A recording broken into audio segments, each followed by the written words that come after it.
Hello friends, యక్షిణీలు ఎవరు? యక్షిణీలకు సంబంధించి పూర్తి వివరాలను ఈ వీడియోలో తెలుసుకుందాం.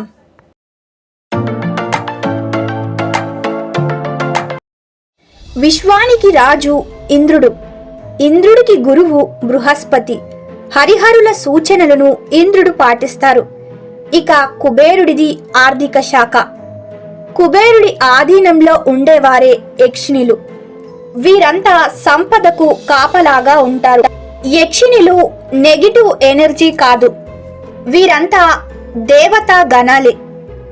మనుషులకు ఎదురుపడడం, పెళ్లి చేసుకోవడం, పగ తీర్చుకోవడం లాంటివి చెయ్యరు. విశ్వంలో ఉండే సమస్త సంపదకు, గుప్త నిధులకు, ఆలయాలకు రక్షణగా ఉంటారు యక్షిణీలు.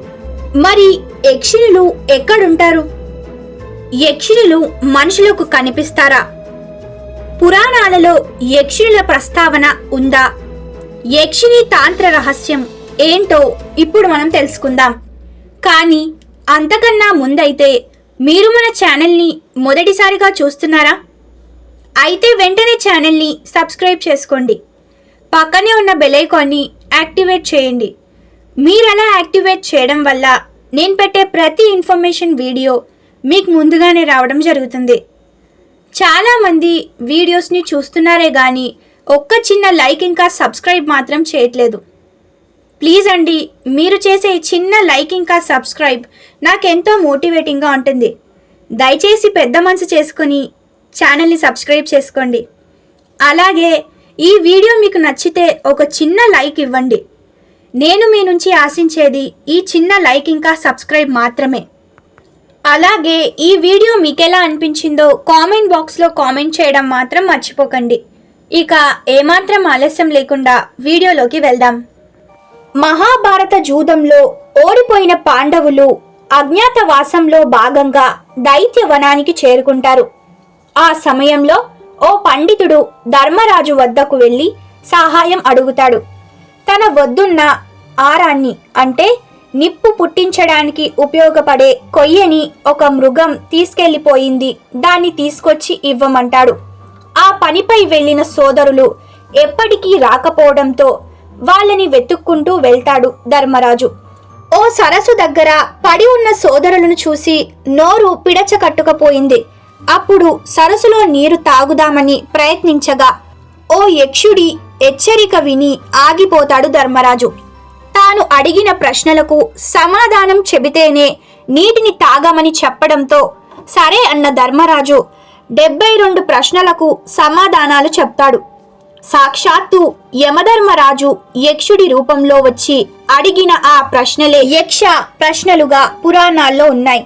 పురాణాల ప్రకారం 14 లోకాలున్నాయి. అతల, వితల, సుతల, తలాతల, రసాతల, మహాతల, పాతాల. వీటన్నిటిలో భూమికి దగ్గరగా ఉన్న ఊర్ధ్వలోకంలోనే యక్ష, యక్షిణులు ఉంటారు. వీరి విధులని నిర్ణయించేది కుబేరుడే. భూమి మీద ఉండే మానవుల శరీరం పంచభూతాలతో తయారు చేసినది. యక్షిణుల శరీరం కేవలం 3 భూతాలతో అంటే గాలి, నిప్పు, ఆకాశం వీటితో మాత్రమే తయారు చేసినది. అందుకే యక్షిణులు మనుషులకు కనిపించరు. భూమి లోపల దాగి ఉన్న సంపదకు, గుప్త నిధులకు ఎవ్వరికీ కనిపించకుండా కాపలా కాస్తారు. విలువైన సంపద ఉన్న దగ్గర యక్షిణులు పాముల రూపంలో ఉంటారని పురాణాలలో చెబుతారు. రామాయణం, మహాభారతం, బౌద్ధ మతం, జైన మతంలోనూ యక్షిణులు, యక్ష గురించి ప్రస్తావన ఉంది. చాలా సాంప్రదాయాలలో యక్షిణులను పాజిటివ్ ఎనర్జీగా, దుష్టశక్తుల నుంచి కాపాడే వారిగా పూజిస్తారు. భూలోకంలో పుట్టిన వారు ఎంతో పుణ్యం చేస్తే మరో జన్మలో యక్షులుగా మారుతారని ఉద్దమరేశ్వర అనే తంత్రాలో ఉంది. నిర్జన ప్రదేశంలో అర్ధరాత్రి సమయంలో ధైర్య సాహసాలతో యక్షిణి మంత్ర జపం చేయాలి. అప్పుడు మాత్రమే యక్షుల దర్శనం లభిస్తుందని శివుడు స్వయంగా పార్వతీదేవితో చెప్పినట్లు యక్షిణి తంత్ర రహస్యం అనే పుస్తకంలో ఉంది.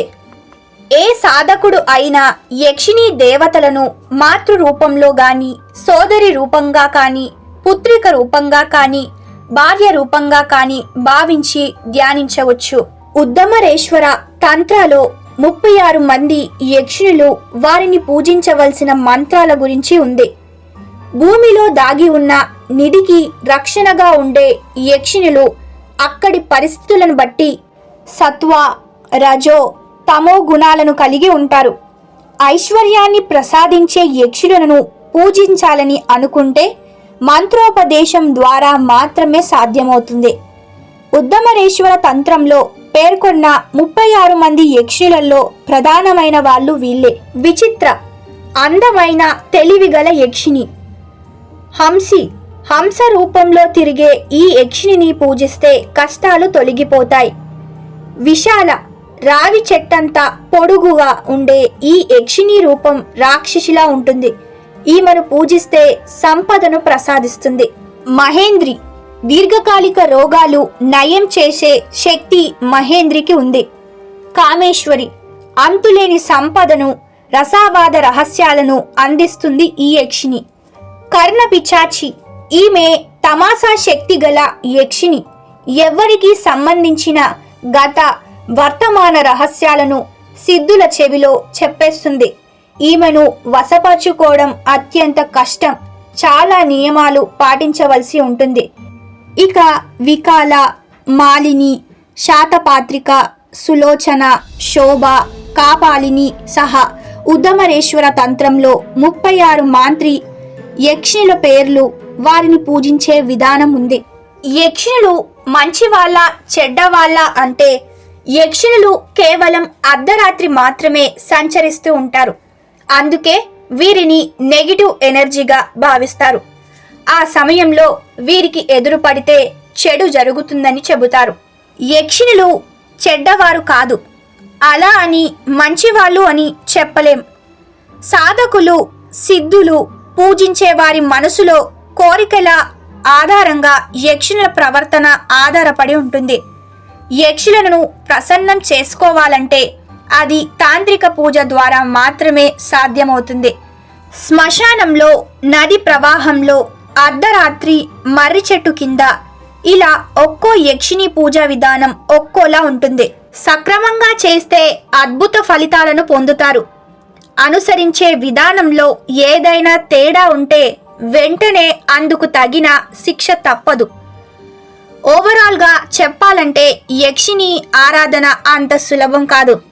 ఇక ఈ వీడియోలో అయితే యక్షిణులు ఎవరు, భూమి మీద ఉన్నారా, యక్షిని సాధన ఎందుకు చేస్తారో ఇలాంటి విషయాలన్నీ తెలుసుకున్నారనే భావిస్తున్నాను. మరి ఈ వీడియోని మీ ఫ్రెండ్స్ అండ్ ఫ్యామిలీకి కూడా షేర్ చేసి ఈ విషయాలను వాళ్ళు కూడా తెలుసుకునేలా చేయండి. ఇక ఈ వీడియోని మీ ఫ్రెండ్స్ అండ్ ఫ్యామిలీకి షేర్ చేస్తారని అనుకుంటున్నాను. ఈ వీడియోని చివరి వరకు చూసిన ప్రతి ఒక్కరికి thank you for watching this video.